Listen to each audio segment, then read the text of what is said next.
yourself, but I thought, no, let somebody else introduce you. I don't play in comparison, I'm going to play one of your tracks, so I'm sorry about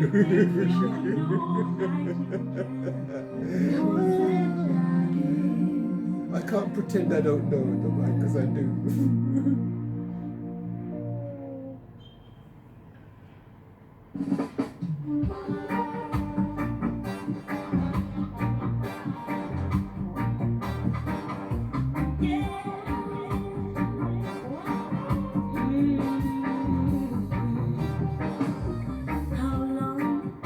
People suffer.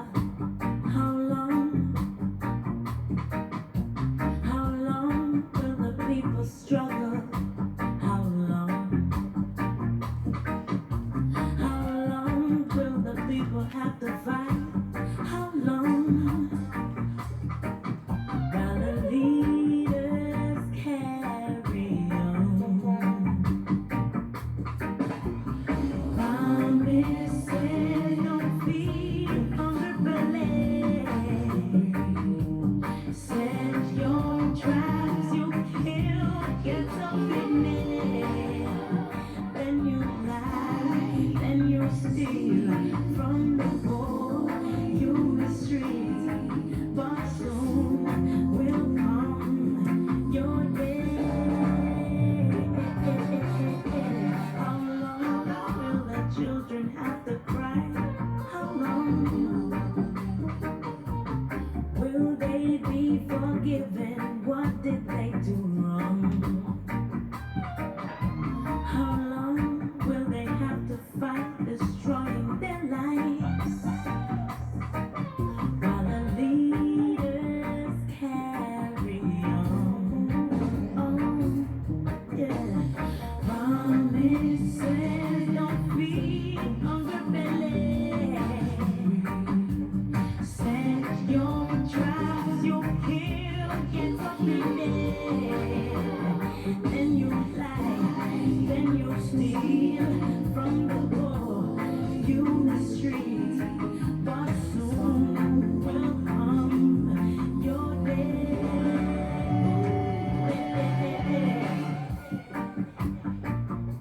Your children, children, children.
That was the magnificent Sister Itana, who I was very fortunate to see last year when she toured with the Great Morgan Heritage.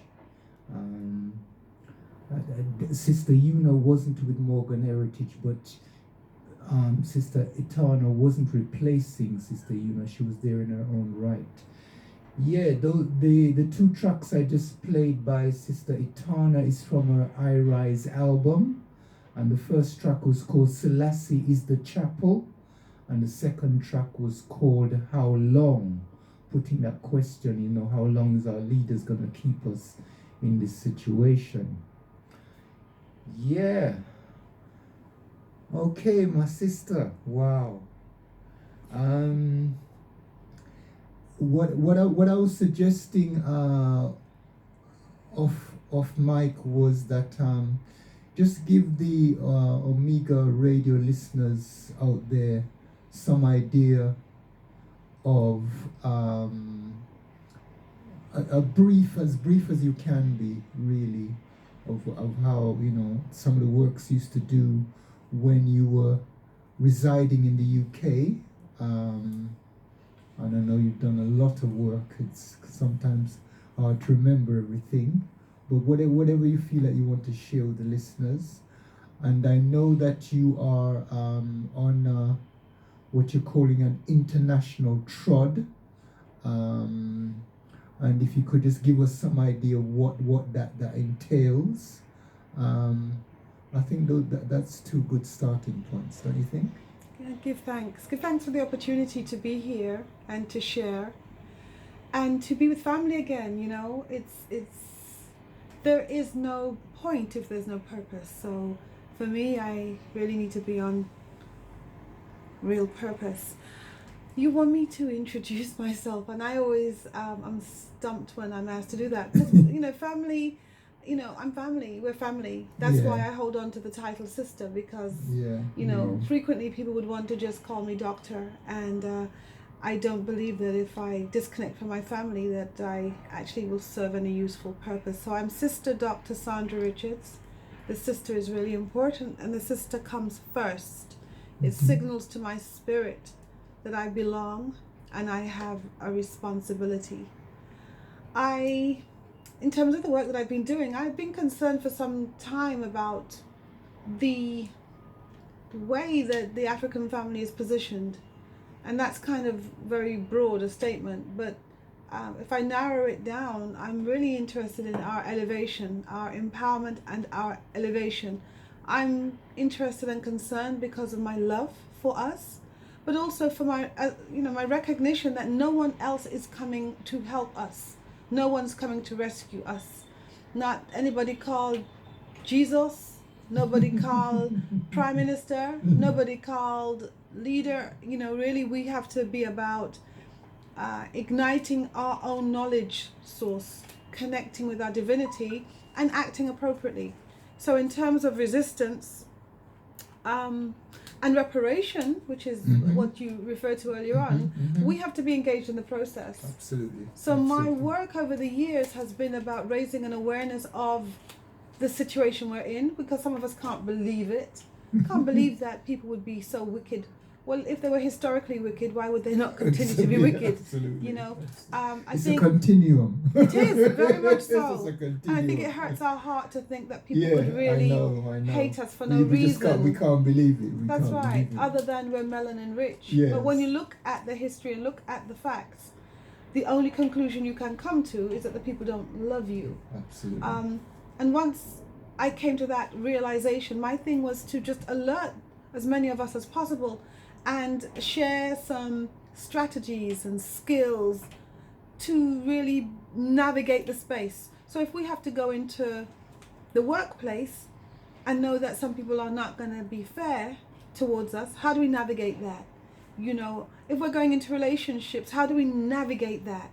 If we're going into the school system or into the health service, how do we navigate that? Because the truth of the matter is we can't just relax and say, well, they're going to do their best for us. We have to be about our own knowledge of self.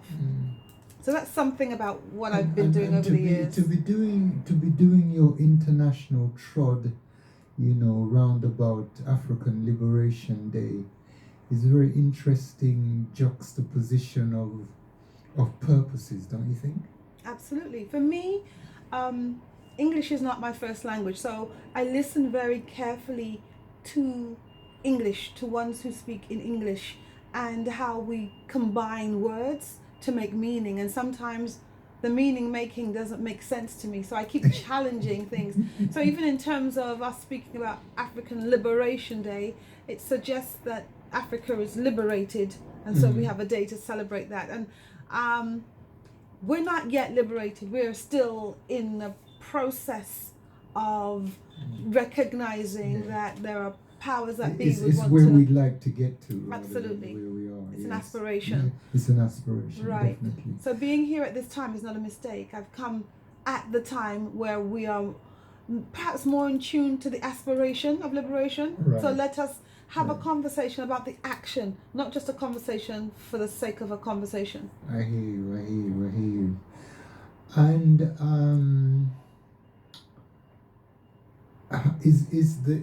is the trod worldwide? Is it got some kind of focus? Is it got some sort of beginning, middle, and end? I mean, how is it being put together? Okay, so I'll share with you something about the conceptualization of it. But in the first instance, I spend some, let me call it a plantation because that's what it is. I spend some time at the University of the West Indies, where I offer service in the capacity as Senior Program Officer for Quality Assurance of Graduate Studies and Research. That is my portfolio there. But that is apart and separate from my position as an African woman. I reserve the right to remain an African woman, and the concerns I have about African people in the diaspora is what has led me to have some protected time from the University of the West Indies to combine quality assurance with my concern and my love for the elevation of African peoples. So what I've embarked on is what I'm calling a global African research trod. Okay, I'm calling it a trod because a tour sounds kind of glamorous.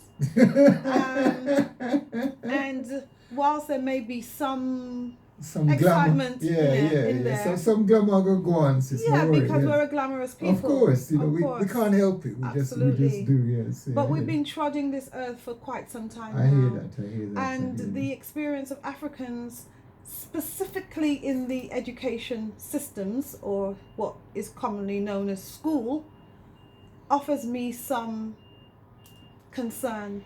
It seems to me that not just here in the UK, but almost wherever we are, colonial powers or Eurocentric paradigms are applied to African people that don't necessarily work in the interest of African people. Definitely. So if it is that I want to see our elevation, we really need to look at this and have some conversations. So that's what this research is about. It's about having conversations about diasporan Africans' experience of schooling.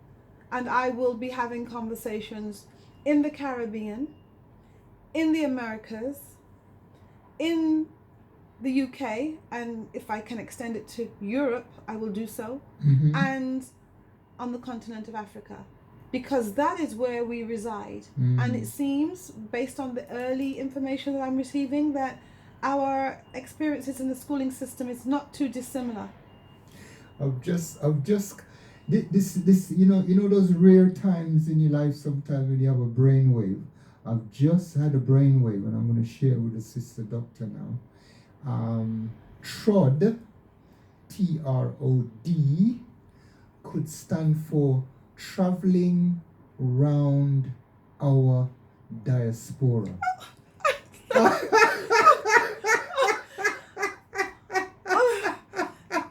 Give thanks. Let me tell you that now. Right now. So that I was sitting in my head thinking, what the hell does trod really mean? You know, and then all of a sudden this has come to me. I hope that helps us. You know what? That is a gift. That is a gift that you have just bestowed on me, because as it came to me, I was like, well, what does it stand for? What could this?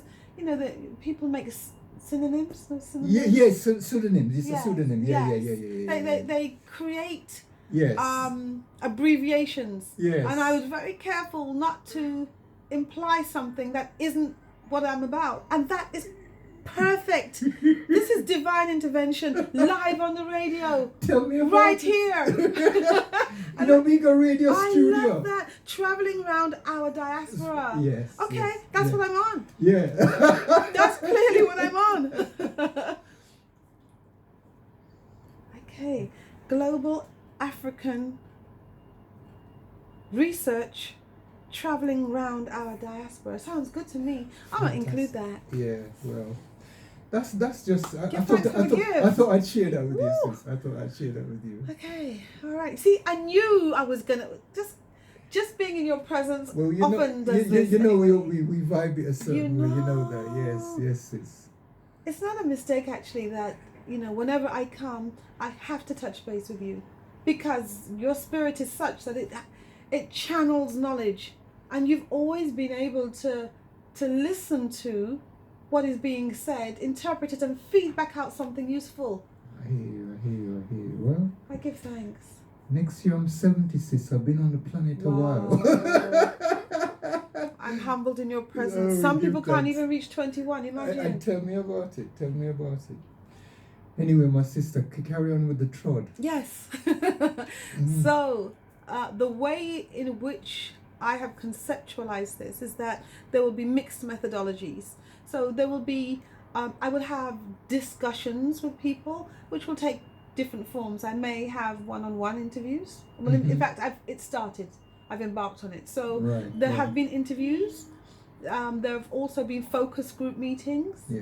Are you going to document this in any way? Absolutely. I've started that already. Okay. Yes. I hear that. So in a sense, like we will benefit from that. Absolutely. From that documentation. This is not something for me.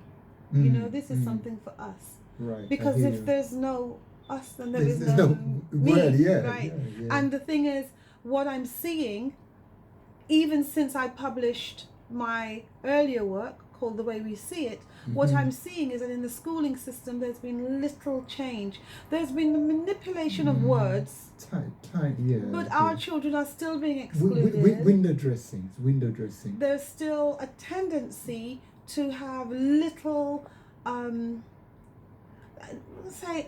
want to couch my words correctly now. There's little regard for cultural nuances when it comes to melanin-rich folk. Excellent. All right? Excellent. Commonly known as racism and white supremacy. Yes. Yes. So that's, the approach that I'm taking is to listen to ones of us who reside in these various jurisdictions, in these spaces, and get a sense of what's going on, but not just to document what is happening to us, but to document what our response to it is. Because many of us have set up educational responses, right, so that we can save our children. So we're not just sending our children to a school system that pathologizes us, marginalizes us, is punitive in terms of how it applies notions of discipline. Many of us are familiar with the term pupil referral unit, but we may not be familiar with the current practices, such as putting our children in isolation units. So we send our children to school, and our children are purposely separated from their peers and put into isolation units. Now that to me sounds very similar to a period in history that people don't want to talk about. Absolutely. Called slavery. Hey. It is a period of one enslavement. is physical and one is mental. Well, and in our schooling system, unfortunately, while there's a lot of good teachers and one could argue a lot of good schools, there are too many situations where our children are being subjected to something that is not too dissimilar from that which used to happen during a period of enslavement. Agreed. Totally. Wow. And they say that any community that cannot look after its young and its elders is really not going to be around for too long. Now here's the thing though. Because that's your That's your future and your past, if you want to call it that. Although we don't look at the past in those kind of terms. But what I'm saying is that the interest. If you're not looking after your children's interests, you're not basically interested in your future. Is what I'm saying. And it's Enough. it's a really good point. Enough. What I want to add to these conversations, and that's partly what makes it difficult, is we have to recognize some truths that are hard for us to recognize. And one of those truths is that schools were never set up for us to attend. That's true. That's true. Melanin rich people have never been considered human. Yep. So schools were not set up for us. They were set up for the privileged. So when we attend them, whatever happens to us in them is not of major concern to many of the people who drive this schooling system. And it's quite topical that right now we have a new birth in a certain household, which is the topic of conversation in the UK. One Harry and one Meghan have given birth to one child. Mm-hmm. And the amount of abuse that is being thrown at that couple and that child just is another revelation. Absolutely. In terms of how some of us are viewed. As long as you're melanin rich, you are perceived in a particular way. It's very true. You are game for people just to throw all kinds of abuse, and they're not even trying to be discreet about it. In Jamaica, we call it dirty water, sis. No, exactly. They're not. That's the whole point. They're not even trying to be discreet. Nope. It's like they don't give a monkeys. You know what I mean? It's like monkeys. Oh my Lord, that's terrible. But you know what I mean? They just don't care. Mm-hmm. They just don't care. I mean, last night I was listening on the radio, and they were really trying to say, are we really that racist? And some brother came on and said, well, yeah, you are. I mean, just kind of face up to it. And then the brother trotted out, Queen Charlotte, and the fact that this is not the first, mixed race person that's going to be within the royal family, and just basically giving them some kind of historical education around, around this whole kind of, and they just it's to be honest with you, a lot of times I have to turn off the media. I find it so depressing, and one of the things, I don't watch television. If I see it for 2 minutes, I'm freaking out. I can't imagine watching it, kind of spending hours and hours in front of it. It's worse than something called information overload.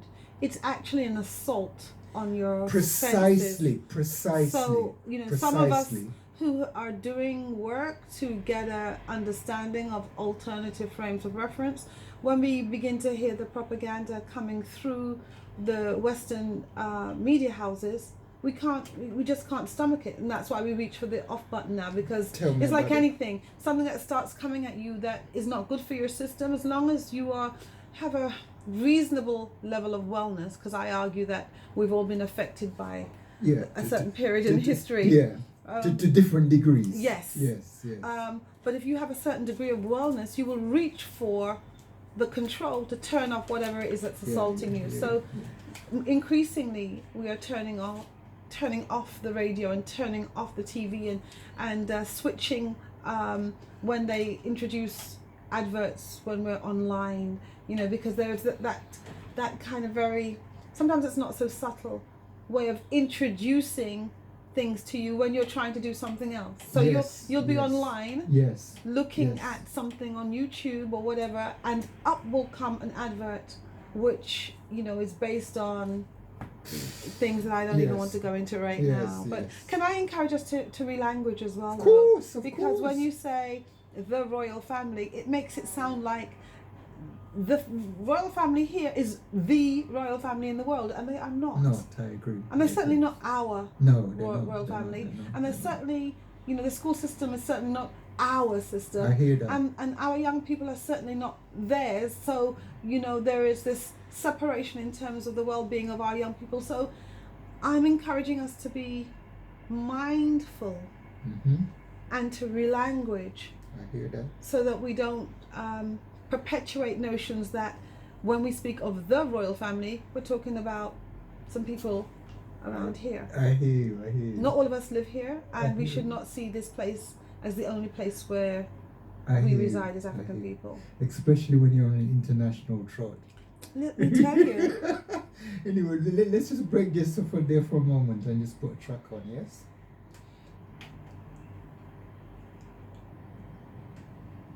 Mama may have, Papa may have, but not can you just check if anybody's phone, any more questions are coming from it?